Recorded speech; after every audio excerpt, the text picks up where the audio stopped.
Breaking news Jagtial మాజీ MLA మాజీ మంత్రి కాంగ్రెస్ సీనియర్ నేత జీవన్ రెడ్డిపై బీఆర్ఎస్ ఎమ్మెల్యే కల్వకుంట్ల సంజయ్ ప్రశంసలు కురిపించారు. జీవన్ రెడ్డి బీఆర్ఎస్ పార్టీలోకి వస్తారంటే సంతోషంగా స్వాగతిస్తామన్నారు. జీవన్ రెడ్డి రాజకీయ అనుభవం బీఆర్ఎస్ పార్టీకి ఎంతో ఉపయోగపడుతుందన్నారు.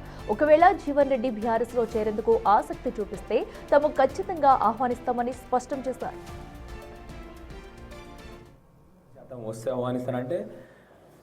నాకు ఒకసారి ఇట్లా పొమ్మంటే ఆయన దగ్గరికి నేను పోయి అలాంటి వాళ్ళని నేను భుజాన్ని తీసుకొని వస్తాను. నేను అంత మంచి మనిషి ఆయన అంతా గౌరవం, నాకు నిజంగా గౌరవం.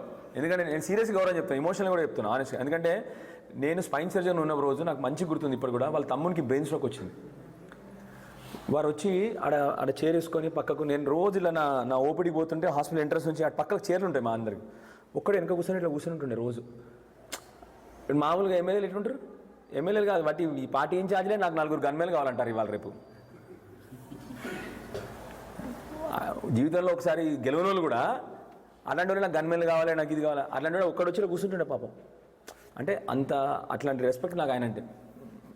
And absolutely non corrupt. అసలు ఆయన కరప్షన్ అనే పదవి ఉండదు ఆయన దగ్గర.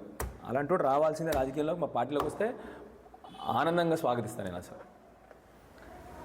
మా జీవన్ రెడ్డి సాబ్ అంటే మాకు అంత గౌరవం. మాకు నేనైతే ఫస్ట్ పోయి ఆహ్వానిస్తాను. అంత మంచి మనిషి అయినా, గౌరవము, నిజాయితీపరుడు, ఎన్నేళ్ళ అనుభవము, పాపం 40 ఏళ్ళ రాజకీయ అనుభవము, ప్రజలకి ఇవాళ కూడా 40 ఏళ్ళ క్రితం ఎట్లా ఏ జోస్తో పనిచేస్తుంది, ఇవాళ కూడా అదే జోస్తో పనిచేస్తారు ప్రజల కోసము. వ్యవసాయం పట్ల ఆయనకి ఉన్న ప్రేమ, వ్యవసాయదారుల పట్ల ఆయనకున్న ప్రేమ తప్పకుండా 100%, 91% మేము తప్పకుండా ఆహ్వానిస్తాం ఆయన. పెద్ద మనిషి, అలాంటి పెద్ద మనిషి ఉండడం రాజకీయాల్లో మంచిది, అంత గౌరవంతో.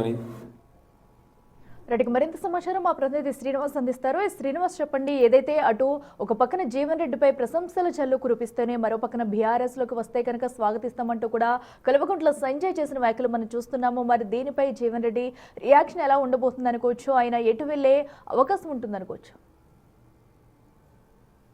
ఇలా ఈరోజు ముఖ్యంగా మంత్రి శ్రీధర్ బాబు వెళ్ళి స్వయంగా జీవన్ రెడ్డి ఇంటికి వెళ్ళి కూడా పార్టీ మారద్దు అని చెప్పి ఇటు కోరినా కానీ పార్టీ మార్పు పైన స్పష్టమైనటువంటి ఆదేశాలు కూడా రాకపోవడంతో నిరాశగా వెలుగుదిరినటువంటి నేపథ్యం లోపల ఇప్పుడు బీఆర్ఎస్ చెందినటువంటి కోరుట్ల ఎమ్మెల్యే ఇటు జీవన్ రెడ్డి పైన కీలక వ్యాఖ్యలు చేశాడు. ఆ జీవన్ రెడ్డి ఇటు ఆయన బీఆర్ఎస్ పార్టీకి వస్తానంటే తన భుజాన తీసుకెళ్తా బీఆర్ఎస్ పార్టీలోకి అంటే కూడా ఇచ్చినటువంటి వ్యాఖ్యలు ఆయన బీఆర్ఎస్ పార్టీలోకి వెళ్తాడటువంటి ప్రచారంతో జోరంటున్నటువంటి పరిస్థితి. ఎందుకంటే జీవన్ దాదాపు 40 ఏళ్ల నుంచి కూడా కాంగ్రెస్ పార్టీ ఉన్నాడు. ఎలాంటి కరప్షన్ వ్యక్తి కూడా ఇప్పటికీ గన్మెన్లు పార్టీ పదవులు ఉన్నా కానీ, ఎమ్మెల్యే పదవి లేకున్నా కానీ గన్మెన్లు ఉండాలని కోరుకుంటుంటారు. కానీ ఈ నేపథ్యంలో జీవన్ రెడ్డి సాదాసీగా ఒక 40 ఏళ్ల కూడా జీవితాన్ని గడుపుతున్నటువంటి నేపథ్యం లోపల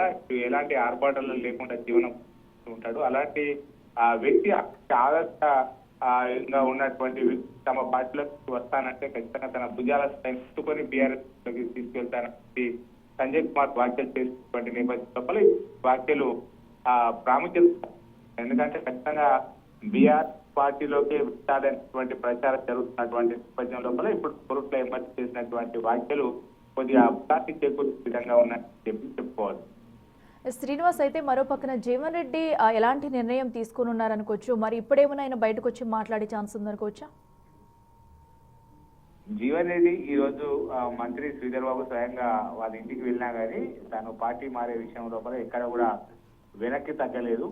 దేవుడు ఆదేశించాడు, తను పార్టీ మారడం పక్కా అని చెప్పి కూడా వెళ్ళిన తర్వాత మాట్లాడినటువంటి పరిస్థితి. ఈ నేపథ్యం లోపలనే ఈ రోజు ముఖ్యంగా బీఆర్ఎస్ టచ్ లోకి వెళ్తున్నాడు అంటే బీఆర్ఎస్ ఇప్పటికీ అధినేతలతో, బీఆర్ఎస్ వర్కింగ్ ప్రెసిడెంట్ తో టచ్ లో ఉన్నాడు అని కూడా ఇటు ప్రచారం జరుగుతున్నటువంటి నేపథ్యం లోపల ఇప్పుడు ఇటు ఎమ్మెల్యే కల్వకుంట్ల సంజయ్ చేసినటువంటి వ్యాఖ్యలు కూడా ఇటు బీఆర్ఎస్ లోకి వెళ్తాడనేటువంటి దానికి ఆద్యం పోసినట్టుగా అయితే చెప్పుకోవచ్చు. ఖచ్చితంగా ఈ నెల 27న కాంగ్రెస్ పార్టీకి రాజీనామా చేస్తాడని చెప్పి ప్రచారం జరుగుతున్నటువంటి నేపథ్యం లోపల బుజ్జగింపులకు ఇటు తలపుతాడా లేకపోతే పార్టీ మారడం పక్కా అనేది 27 తెలిసిపోతుంది మనకు. Right Srinivas, thank you.